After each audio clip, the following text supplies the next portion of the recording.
Excellencies, Your Eminence, Your Royal Highness, distinguished ladies and gentlemen, I'm delighted and honored to be invited to this forum. I have 5 minutes, and I thought the best way to spend my 5 minutes is to tell a few stories and anecdotes around the subject of dialogue. It happens that I spent most, if not all, of my professional life dealing with dialogue. And I spent some time in the Middle East, in the country of Lebanon, where I learned the value of being on the ground and being with people who share our faith, but who also share the world in very, very different ways. 3 stories. Several years ago, a colleague, Bill Hutchison, now deceased, and I at Harvard started teaching a course called The Image of the Other, West and Non-West. Bill Hutchison was an American religious historian, and I represented the Islamic side of the course that we taught for many, many, many years. I don't know what the students got out of it, but one thing we hoped was that they would come away with an understanding of the West that is less sanguine. We in the West, I consider myself naturalized American, therefore West, are not really shy about imaging other people and other cultures. We are fairly sophisticated at it as well, and we believe that our representation of the other is not only valid, but normative.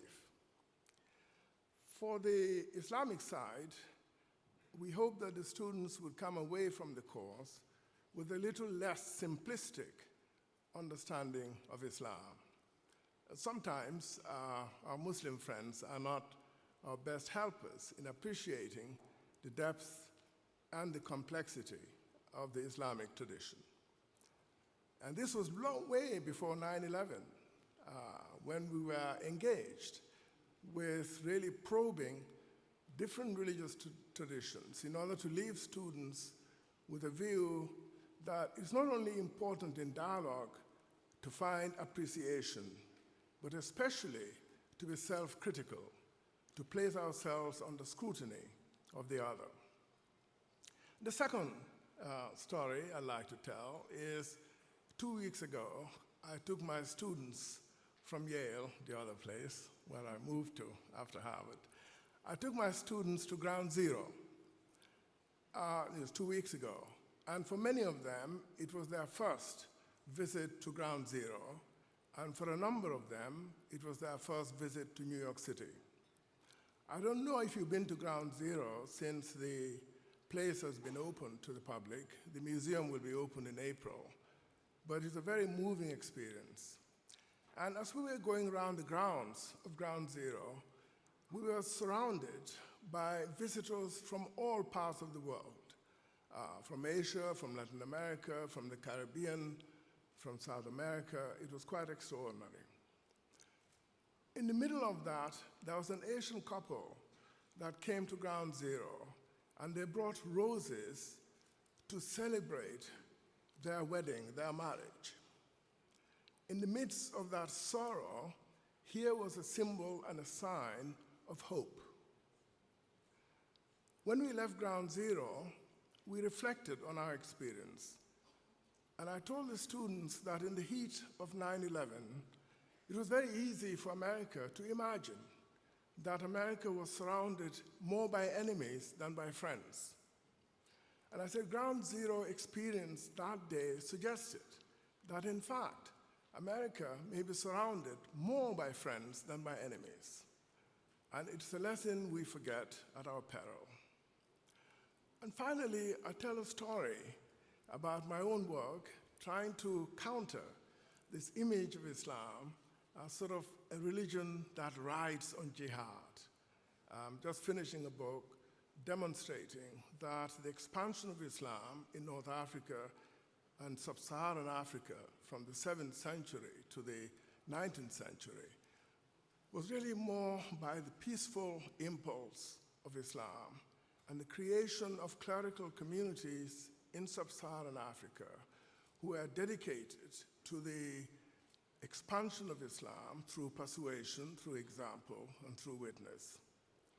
And a lesson I'd like to leave with all of us, it's a lesson that I learned from the course West and Non-West at Harvard, is that Americans had confronted their own image through their own history. And Robert Stockton, who was the grandson of the Robert Stockton, who was a signer of the Declaration of Independence in America, gave a speech in the House of Representatives in January 1816. You can tell I'm an historian. In January 1816, he said that America must not be afraid to come under the scrutiny of Providence. Indeed, he said, America must not be afraid for the judgment that Providence may have to deliver to America.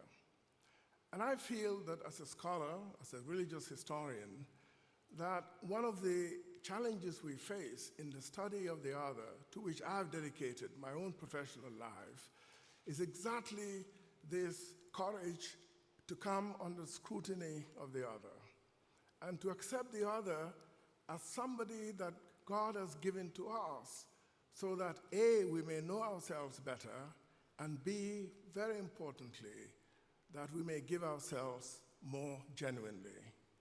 And when we look, to go back to the New Delhi KAICIID conference, when we look into the eyes of the young people and the youth, we should see a tomorrow that will be better than today, and a tomorrow and a world full of promise and hope, in which the young people today will be the leaders tomorrow.